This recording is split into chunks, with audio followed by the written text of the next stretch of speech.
Kembali lagi di Radit's Travel Vlog. Kali ini saya sharing jalan-jalan ke Candi Borobudur di Magelang, Jawa Tengah.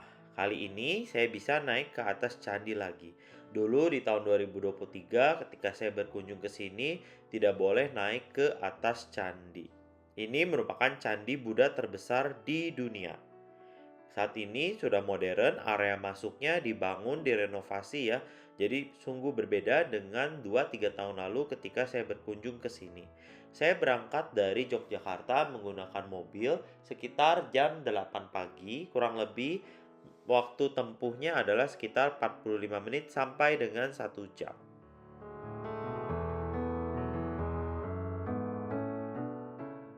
Yang berbeda dari dulu adalah area masuknya. Jadi ketika kita masuk di sini disambut dengan area yang cukup luas, tempat UMKM berjualan seperti topi, pernak-pernik, cenderamata dan sebagainya. Itu bisa dilihat di sini dan nyaman ya, tidak berupa kios-kios temporer ya yang kurang rapi. Kali ini sudah bersih, rapi, luas dan nyaman. Teman-teman jangan lupa untuk ke Candi Borobudur ini saya sarankan untuk membawa topi ataupun kacamata hitam, payung, menggunakan sunblock karena cuacanya cukup terik ya jika naik ke atas. Kali ini pagi-pagi agak mendung, nanti tapi kita lihat ya apakah ke depannya juga masih mendung atau justru malah panas terik. Nah, di sebelah kiri teman-teman lihat bangunan yang bagus, ada relief di temboknya itu merupakan Museum Borobudur.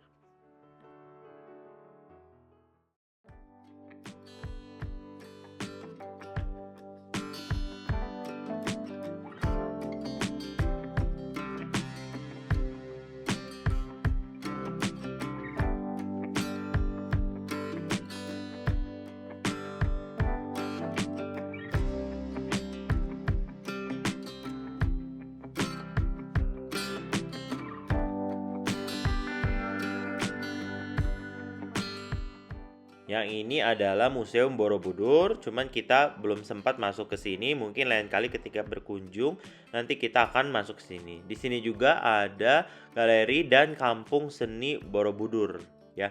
Jadi banyak untuk kalau ada pertunjukan seni dan sebagainya akan diadakan di aula di sini. Sebelum itu kita harus tukarkan tiket dulu ya. Saya udah beli tiketnya secara online di websitenya Borobudur. Kita harus tukarkan tiketnya di sini, dapat gelang dan pernak-perniknya sebelum kita bisa naik ke atas candi. Oh ya, saya lupa info, harga tiketnya itu adalah Rp150.000 untuk satu orang, sudah termasuk bisa naik ke atas candi dan juga didampingi dengan tour guide. Dan di situ tuh ada jam-jamnya, jadi teman-teman harus perhatikan datang tepat waktu sebelum jam naik ke atas candinya karena kita harus bergantian atau bergiliran di atas candinya, nggak bisa lama-lama ya. Kebetulan saya dapat yang jam 10. Ini juga sudah termasuk shuttle untuk akses ke candi karena dari tempat penukaran tiket tadi kita kalau jalan agak jauh bisa juga, namun kalau kita beli tiket itu sudah termasuk juga shuttle untuk bisa naik ke area candinya.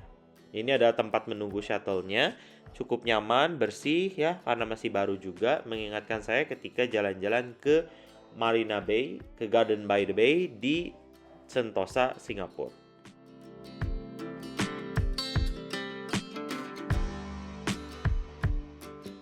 Mobilnya sendiri seperti mobil golf, jadi yang terbuka, kita bisa merasakan angin di kiri kanan kita dan melihat pemandangan selama berada di shuttle. Perjalanannya nggak terlalu lama lah, sekitar 5 menit, 10 menit kita udah sampai ke tempat menunggu tour guide-nya siap dan akan mengantarkan kita naik ke atas Candi Borobudur.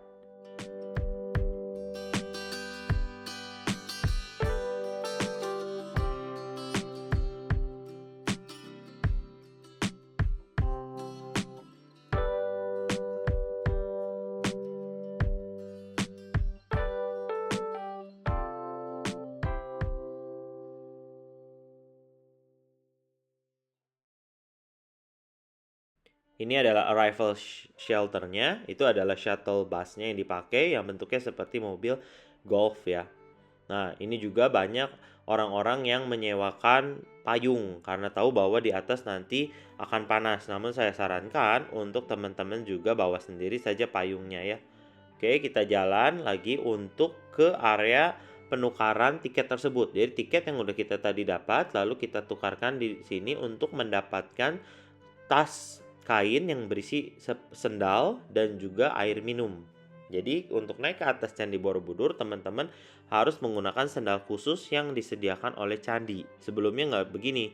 Saya tanya alasannya kenapa kepada tour guide adalah untuk tidak merusak bangunan dari candi dan juga kotor. Karena ini adalah sandalnya sandal yang baru.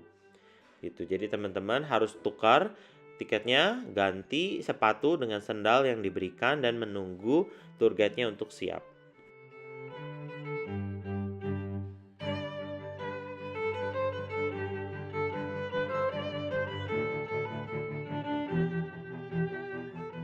Satu kelompok yang dengan tour guide-nya itu berisi kurang lebih 20 orang ya, digabung. Jadi kita akan dipandu satu tour guide yang akan membimbing kita melihat-lihat Candi Borobudur. Namun kita juga akan menunggu tour guide-nya ready sesuai jamnya.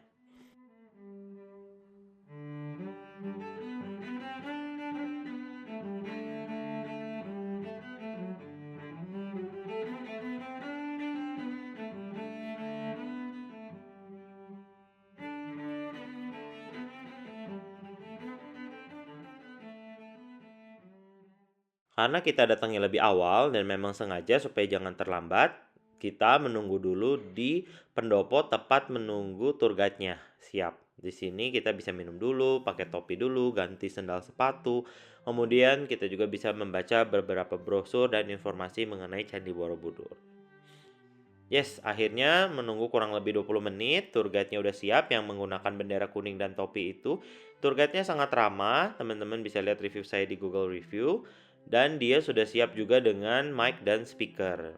Jadi kita sangat dibantu sekali dengan fasilitas yang ada untuk melihat Candi Borobudur, tidak hanya foto-foto, namun juga dijelaskan mengenai sejarah, mengenai aturan, mengenai tata krama yang harus kita jaga selama berkunjung di Candi Borobudur.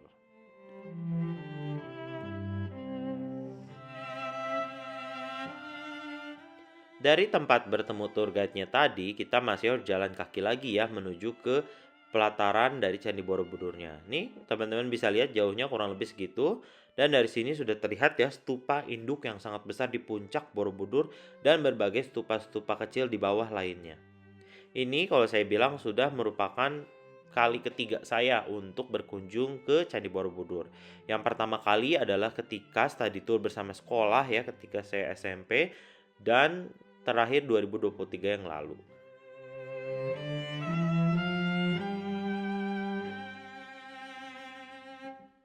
Jika ingin mendapatkan foto full Borobudur, saya sarankan berfotonya dari jarak jauh seperti ini sehingga bisa dilihat stupa induk sampai bawah kakinya. Kalau nanti kita udah sampai di candi, ya tentu yang didapat akan sepotong atau sebagian saja. Karena begitu megahnya dan begitu luasnya Candi Borobudur ini.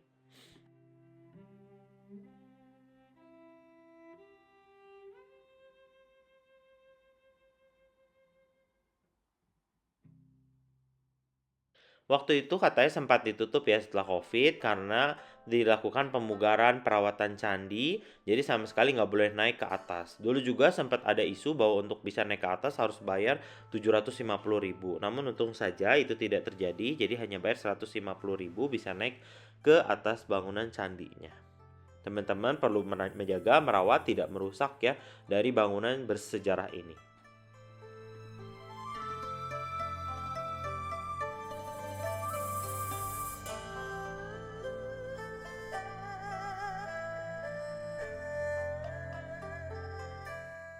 Candi Borobudur ini konon katanya dibangun pada abad ke-8 dan abad ke-9 Masehi, jadi usianya sudah kurang lebih 1200 tahun ya, dan dibangun pada masa dinasti Syailendra. Aliran Budanya yaitu Buddha Mahayana.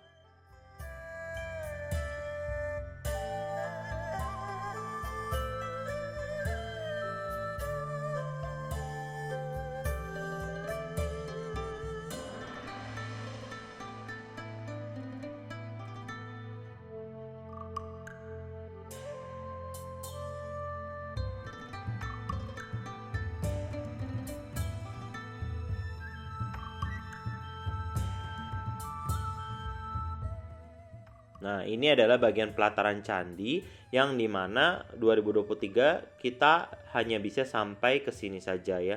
Sampai ke atas itu tuh yang banyak pakai payung itu. Dan tidak bisa naik ke bagian gapura-gapura dan naik ke atas.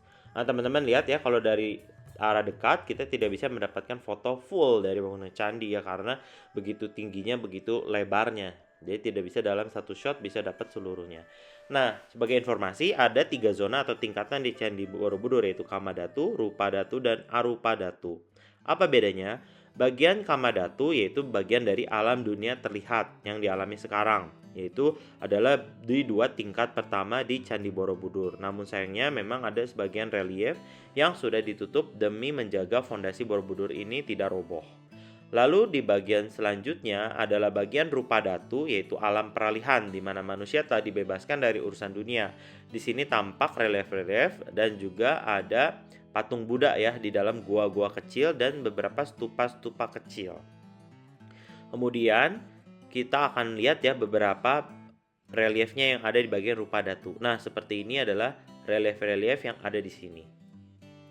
Kemudian kita akan naik lagi ke bagian Arupadatu, yaitu bagian yang tertinggi, yaitu alam tertinggi dan ranah Tuhan lah, mencapai tingkat spiritual yang lebih tinggi. Di sini stupa-stupanya besar, namun ada bolongnya, di dalamnya ada patung Budanya, dan di sini tidak ada lagi relief-relief ya. Ada 72 stupa lingkaran yang berbentuknya lonceng ya.